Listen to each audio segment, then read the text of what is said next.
Hello, আসসালামু আলাইকুম। আশা করি সবাই অনেক ভালো আছেন। আজকে আমরা কথা বলবো ব্যবসার কিছু প্রয়োজনীয় নিয়ম ও নীতি নিয়ে। এই কথা বলার আগে একটা কথা বলে রাখি, যারা আসলে ব্যবসা করেন, আমরা যাদেরকে সফল দেখি, তাছাড়াও কিন্তু কিছু ব্যর্থ মানুষ থাকে। মানে হচ্ছে ১০০ জনের মধ্যে প্রায় ৯০ জন আসলে ব্যবসায় সফল হতে পারে না। তারপর কেউ প্রবাসে চলে যায়, কেউ কোনো রকম চাকরি করে দিন চালায়। আসলে ব্যবসাটা সেই 10% লোক আসলে করতে পারে, যাদের হচ্ছে নীতিটা ভালো থাকে। তো আমি আজকে আপনাদেরকে এমন ৮টা নীতি সম্পর্কে ধারণা দিব। এগুলো যদি আপনি ব্যবসা করেন, যদি এই নীতিগুলো আসলে মেনে থাকেন, তাহলে দেখবেন আপনি ব্যবসা অনেক ভালো করেছেন। সবার প্রথম হচ্ছে আন্তরিকতা। মানে আপনি ব্যবসা করবেন, আপনার কাছে কাস্টমারটা আসবে রেগুলার। সো আপনাকে আন্তরিক হতে হবে। আপনি ধরেন একটা ভাব নিয়ে বসে আছেন। একটা কাস্টমার আপনার কাছে কিছুর জন্য আসলো, আপনি তার সাথে দাম্ভিকতার ব্যাপারে আপনার দাম্ভিকতার ভাব নিয়ে তার সাথে কথা বলছেন। পরবর্তীতে সেই কাস্টমার আসলে আপনার কাছে না আসার সম্ভাবনা ১০০-তে আমি ১০০০% বলব। তারপর আমি ২ নাম্বার যেটা বলব সেটা হচ্ছে ভালো ব্যবহার করা এবং কি সুসম্পর্ক রাখা। একজন কাস্টমারের সাথে আপনাকে সবসময় ভালো ব্যবহার করতে হবে।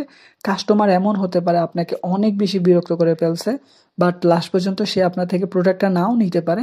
বাট আপনি তারপরেও তাকে এমন ব্যবহার দিবেন যে পরবর্তীতে সে তারপরেও আপনার কাছে যাতে ফিরে আসে।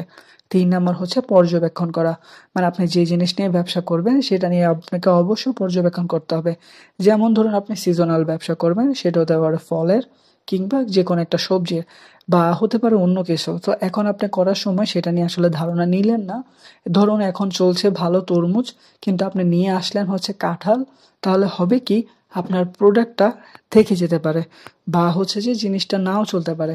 সো এখানে ব্যবসায় অনেক বেশি আপনি লস খেতে পারেন। সো আপনাকে পর্যবেক্ষণ সম্পর্কেও ধারণা থাকতে হবে।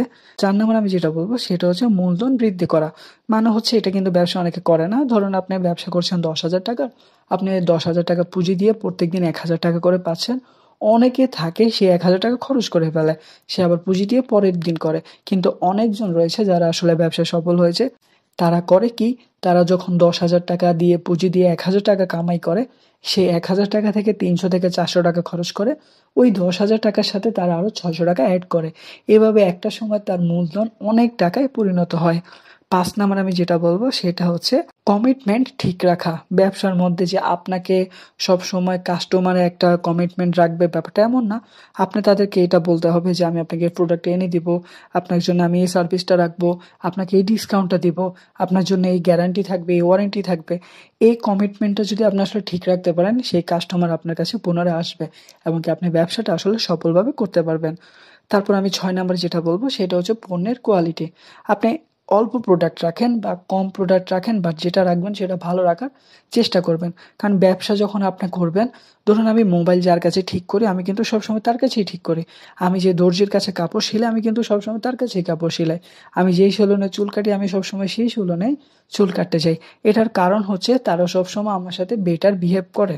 সো আপনি যদি পণ্যটা ভালো রাখেন, সবসময় এই কাস্টমার যেই জিনিসে লাগুক না কেন আপনার কাছে যাবে। সো এই জিনিসটা অবশ্যই মাথায় রাখবেন। ৭ নাম্বার আমি যেটা বলব সেটা হচ্ছে সততা। একটা ব্যবসা করার জন্য কিন্তু আসলে সততাটা অনেক বেশি কাজ করে। এই জিনিসটা যদি আপনি ঠিক রাখতে পারেন, আপনি ব্যবসাতে ৫০% কিন্তু এগিয়ে যেতে পারবেন। এবং কি সর্বশেষ যে নীতিটা আপনার মধ্যে থাকতে হবে সেটা হচ্ছে অলস হতে পারবেন না। আমরা দেখি যারা ব্যবসা করে তাদের সবচাইতে বড় যে পয়েন্টটা থাকে, ৭০% ব্যবসায়ী কিন্তু অলস হয়ে থাকে।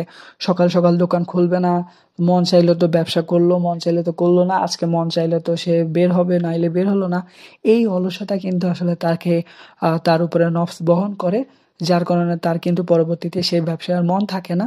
তার অন্য কিছু করতে মন চায়। সো এই কারণে সে লসের সম্ভাবনা দেখে। সো এই ৮টা নীতি বা রুলস যদি আপনি আসলে মেনে নিতে পারেন, আপনি কিন্তু আমি বিশ্বাস করি আপনি অনেক ভালোভাবে ব্যবসা করতে পারবেন এবং কি সফল হবেন।